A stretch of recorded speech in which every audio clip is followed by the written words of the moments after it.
સસ્તું સોનું પ્રાપ્ત કરવાના ચક્કરમાં વડોદરાના ઈસમને 5 લાખ ગુમાવવાનો વારો આવ્યો હતો। આ મામલે ફરિયાદીએ વાગલા પોલીસ મથકે 5 ગઠિયાઓ વિરુદ્ધ ફરિયાદ નોંધાવી હતી। સસ્તું સોનું પ્રાપ્ત કરવાના ચક્કરમાં વડોદરાના ઈસમને 5 લાખ ગુમાવવાનો વારો આવ્યો હતો। આ મામલે ફરિયાદીએ વાગરા પોલીસ મથકે 5 ગાંઠિયાઓ વિરુદ્ધ ફરિયાદ નોંધાવી હતી। પોલીસે આરોપીને ઝડપી પાડવા તેમના વિસ્તારમાં નાકાબંધી ગોઠવી દીધી હતી, જેમાં મુખ્ય સૂત્રધાર ગણાતો હનીફ પઠાણ તેની પત્ની સાથે કારમાં ભાગતી વેળા ઓરા ચોકડી પાસે પોલીસ કર્મીને ટક્કર મારી રફુચક્કર થઈ ગયો હતો। જોકે આખરે ભાગેડુ આરોપી વડુ પોલીસ મથક સ્ટેશનની હદમાંથી વધારે ઝડપાઈ ગયો હતો।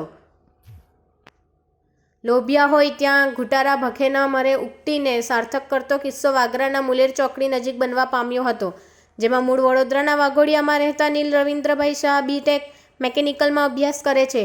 8 મહિના પહેલાં તેમણે તેમની બાબરિયા ઇન્ડસ્ટ્રીઝ ઓફ ટેકનોલોજી કોલેજમાંથી પ્રોજેક્ટ બનાવવા ગાંધીધામના મુદ્રા પોર્ટ પર 12 દિવસ માટે ગયો હતો, જ્યાં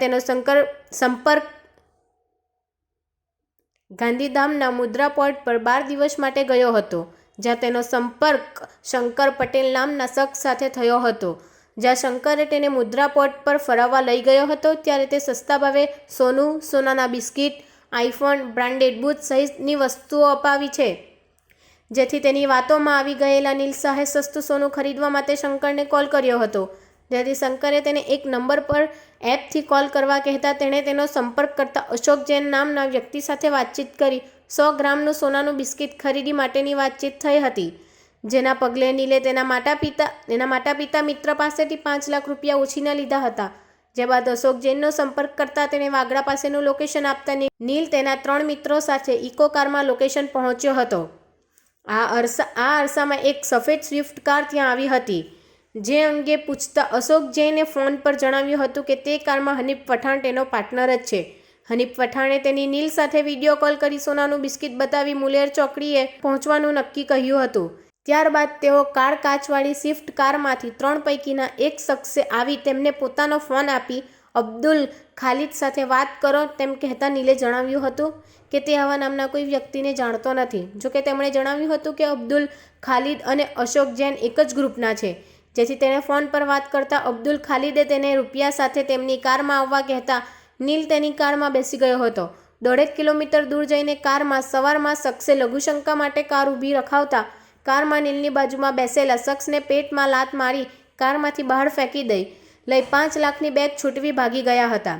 બનાવને પગલે નીલે પોલીસ કંટ્રોલમાં ફોન કરી જાણ કરતા વાગરા પોલીસ એક્શનમાં આવી ગાંઠિયાઓને પકડવા આસપાસના વિસ્તારોમાં નાકાબંધી કરી હતી।